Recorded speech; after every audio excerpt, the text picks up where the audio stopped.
The live TV, सच सबसे आगे।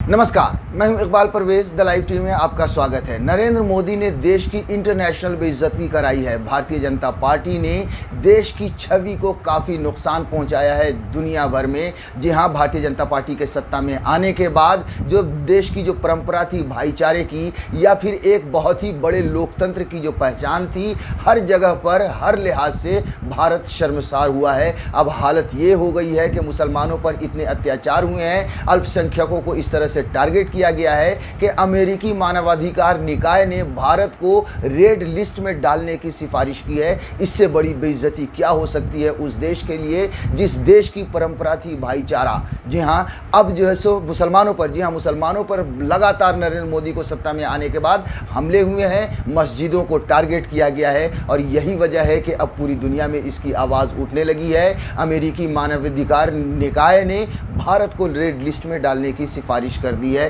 साथियों, हम आगे अपनी इस वीडियो में बताएंगे कि किस तरह से यूनाइटेड नेशंस ने भी इसी तरह से आवाज़ उठाई थी, अपना सख्त रवैया इख्तियार किया था, और उस पर भारत ने किस तरह की प्रतिक्रिया दी थी। लेकिन उससे पहले ये जो लेटेस्ट खबर आई है उस पर हम चर्चा कर लेते हैं। सबसे पहले देखिए, नरेंद्र मोदी के सत्ता में आने के बाद मुसलमानों को ख़ास तौर से टारगेट किया गया, हिंदू मुसलमान को लड़ाने की कोशिश की गई। उस सबसे पहले दादरी से शुरू हुआ, जब अखलाक की हत्या की गई गोरक्षा के नाम पर। जी हाँ, कि उसके ऊपर गोरक्षकों ने एक तरह से धावा बोला और अखलाक की हत्या की। उसके बाद लगातार लिंचिंग की घटनाएं बढ़ने लगी। पहलू खान हो या फिर अखलाक हो या तबरेज़ हो या रकबर हो, ये सारे लोग लिंचिंग का शिकार हुए, भीड़ द्वारा इनकी हत्या कर दी गई गोरक्षा के नाम पर। उसके बाद आप देखिए कि CAA NRC लाकर पूरी दुनिया में देश की छवि ख़राब हुई। CAA NRC आने के बाद और मुसलमानों को पूरी तरह से टारगेट किया गया। जी हाँ, मुसलमान, आप ये सोच लीजिए कि मुसलमानों के खिलाफ ही एक तरह से ये कानून बनाया गया और इसी तरह से प्रचार किया गया। आप देख लीजिए कि किस तरह से जब कोरोना आया था तब भी हिंदू मुसलमान कर दिया गया, कोरोना को मुसलमान बना दिया गया, मुसलमानों को कोरोना बम बता दिया गया, तबलीगियों के सर पर पूरी तरह से ठीकरा फोड़ दिया गया। वो अलग बात है कि अदालतों ने बार बार जो है सो भारतीय जनता पार्टी को लताड़ा। उसके बाद आपको दिल्ली दंगा ध्यान में होगा ही कि किस तरह से मुसलमानों पर हमला किया गया है। साथियों देखिए, अब हम आपको थोड़ा सा इस खबर को विस्तार से आपको बता देते हैं। कई जगहों पर ये खबरें छपी हैं। जर्नो मुंबई ने लिखा है कि धार्मिक आज़ादी को लेकर अमेरिकी मानवाधिकार निकाय ने भारत को रेड लिस्ट में डालने की सिफारिश की। ये बहुत बड़ी अपने आप में बात है और ये बहुत ही शर्मसार करने वाली साथियों ये खबर है। अंतर्राष्ट्रीय स्तर पर भारत को मजबूत राष्ट्र बनाने का सपना देखने वालों ने भारत को अंतर्राष्ट्रीय स्तर पर मजबूर राष्ट्र बना दिया है। जी हाँ, एक इतना मजबूर राष्ट्र बन गया है कि आज दुनिया में जो है सो हमारे दुनिया में इस तरह की बातें होने लगी हैं कि भारत में अब अल्पसंख्यक सुरक्षित नहीं हैं। भारत में हिंदू मुसलमान हो या सिख हो या ईसाई हो, वो लोग सुरक्षित नहीं हैं। उन पर लगातार ये भगवाधारी हमले कर रहे हैं। मतलब कितनी बड़ी बात है अपने आप में। अमेरिकी मानवाधिकार निकाय ने अमेरिका की विदेशी विभाग से भारत को रेड लिस्ट या विशेष चिंता वाले देशों की सूची में डालने की सिफारिश की है। अमेरिकी मानवाधिकार निकाय के धार्मिक स्वतंत्रता को लेकर भारत पर चिंता भी जाहिर की है। इनका मानना है कि भारत में धार्मिक आज़ादी कम होती जा रही है। जी हाँ, बिल्कुल, इसमें कोई शक नहीं है कि जब से नरेंद्र मोदी की सरकार आई है तब से धार्मिक आज़ादी बिल्कुल एक तरह से कम होती जा रही है। अगर कहीं पे लोग नमाज़ पढ़ रहे हैं, कई बार हम जुमे की नमाज में ख़ास तौर से भीड़ होती है, लोग मस्जिद से बाहर अगर नमाज़ पढ़ लेते हैं, जो 2014 से पहले नहीं हुआ करता था। जी हाँ, लोग सड़कों पर आ जाते थे, एक दो लाइन बिछाकर नमाज़ पढ़ा करते थे। लेकिन जब से नरेंद्र मोदी की सरकार आई है लगातार जो है सो कहीं ना कहीं हंगामा शुरू हो जाता है। अभी गुड़गांव से लगातार देखिए किस तरह से खबरें आई हैं पिछले 4-5 हफ्तों से कि वहाँ पर जुमे की नमाज में किस तरह से उपद्रवियों ने या फिर भगवा आतंकियों ने नमाज को रोकने की कोशिश की है और वहाँ पर आकर हंगामा किया है। साथियों, जाहिर सी बात है, ये साफ दर्शा रहा है कि भारत में धार्मिक आज़ादी ख़ास तौर से मुसलमानों की धीरे धीरे छीनती जा रही है। उसके बाद देखिए, अमेरिकी मानवाधिकार निकाय ने धार्मिक स्वतंत्रता अधिकार रैंकिंग जारी करने से 1 महीने पहले भारत समेत 4 देशों को रेड लिस्ट में शामिल करने की सिफारिश की है। रेड लिस्ट में भारत के साथ साथ रूस, सीरिया, वियतनाम को भी शामिल करने की सिफारिश की है। इस सूची में भारत के 3 पड़ोसी देश पाकिस्तान, चीन और म्यांमार पहले से शामिल हैं। भारत को रेड लिस्ट में डालने की सिफारिश करने पर भारतीय विदेश मंत्रालय की ओर से कड़ा विरोध जताया गया है। विदेश मंत्रालय ने कहा है कि उसे भारत और उसके संविधान की उतनी समझ है। जी हाँ, विदेश मंत्रालय ने अपना विरोध जताया है। जाहिर सी बात है कि जब भी भारत की छवि की बात होती है, जब भी विदेश से किसी भी तरह के स्टेटमेंट आते हैं, तब भारत इसी तरह से बौखला जाता है और अपनी सफाई देना शुरू कर देता है कि साहब हमें अपने कानून की पहचान है, हम अपने कानून की हिफाजत करते हैं।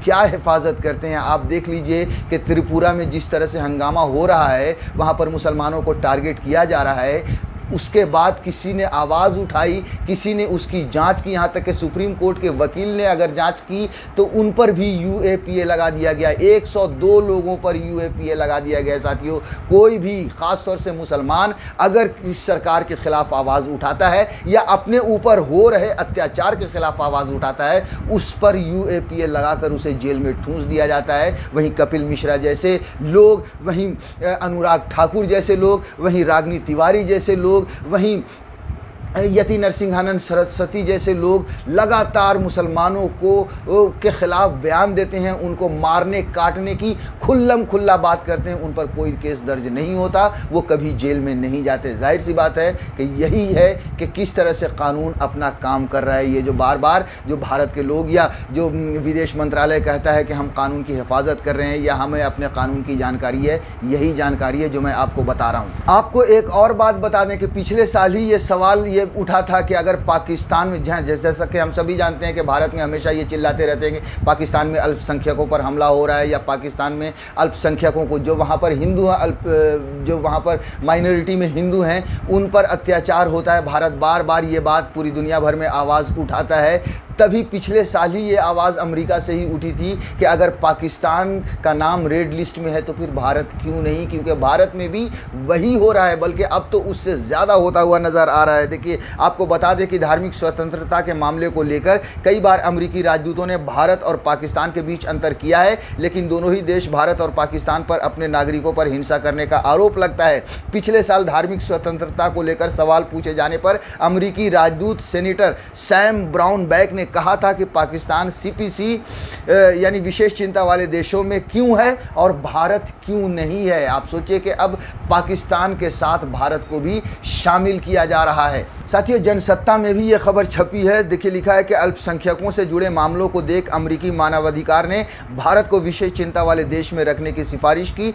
देश ने दी सख्त प्रतिक्रिया। इससे पहले भी भारत के इस तरह के सिफारिश पर अपनी सफाई में कहा था कि अंतर्राष्ट्रीय धार्मिक आज़ादी पर अमेरिकी निकाय उन मामलों में केवल पूर्वाग्रह के आधार पर अपनी बात कहता है जिसमें उसका कोई अधिकार नहीं। देखिए, पिछले साल भी जब इस तरह की बातें सामने आई थी तब भारत ने यही कहा था कि उसका कोई अधिकार नहीं है, भारत सही से है, अपने अल्पसंख्यकों की अच्छे से देख रेख करता है। लेकिन अब आपको बता दें कि जब भी इस तरह के मामले आते हैं, जैसे आप देखिए किसान आंदोलन चल रहा था, विदेशी लोगों ने जब विदेशी ज़मीन से ये आवाज़ उठी दूसरे मुल्कों से, तब भी भारत ने ये कहा कि हमारे आंतरिक मामलों में किसी को भी दखल देने की क्या ज़रूरत है, किसी को दखल देने की इजाज़त नहीं है। लेकिन वहीं दूसरी तरफ जब कोई प्रधानमंत्री नरेंद्र मोदी की अगर कहीं पे तारीफ़ छप जाती है तो ये भारतीय जनता पार्टी के जो टट्टू हैं, इनके जो भी प्रवक्ता हैं, वो सब उछल कूद कर कहते रहते हैं कि देखिए नरेंद्र मोदी विश्व स्तरीय नेता बन गए हैं, पूरी दुनिया में इनकी सराहना हो रही है। और जब दुनिया में भारत की नाक कटती है, बुराई होती है, तब फिर ये फ़ौरन ये कह देते हैं कि किसी दूसरे देश को हमारे आंतरिक मामले में बोलने का क्या अधिकार है। साथियों, यूनाइटेड नेशन ने भी भारत को अपनी उसी लिस्ट में शामिल कर लिया है जिसमें जो देश अल्पसंख्यकों को आज़ादी नहीं देते या धार्मिक आज़ादी वहाँ पर कम होती है, यानी 14 देशों की लिस्ट में भारत का भी नाम शामिल कर लिया था पिछले साल ही यूनाइटेड नेशन में। ये देखिए, ये खबर छपी थी कि धार्मिक आज़ादी पर टिप्पणी, भारत ने अमेरिकी संस्था की जमकर लगाई लताड़, कहा दुर्भावना से ग्रस्त है USCIRF। ये जो संस्था है उसने पिछले साल ही अपनी लिस्ट में शामिल कर लिया था। देखिए, अंतर्राष्ट्रीय धार्मिक आज़ादी पर अमेरिकी आयोग USCIRF ने वार्षिक रिपोर्ट जारी की है। इस रिपोर्ट में भारत को धार्मिक आज़ादी के लिहाज से विशेष चिंता वाले देशों की सूची में रखा है। भारत ने इस पर कठोर प्रतिक्रिया देते हुए कहा कि यह संस्था भारत के प्रति दुर्भावना से ग्रस्त रहा है। तो इस तरह से देश के हालात बने हैं कि अब जो है सो पूरी दुनिया में इसकी आवाज़ उठने लगी है और लोग ये कहने लगे हैं, दुनिया ये कहने लगी है कि भारत जो पहले था वो अब नहीं है, जहां भारत में अल्पसंख्यकों पर अत्याचार हो रहा है। द लाइव टीवी, सच सबसे आगे।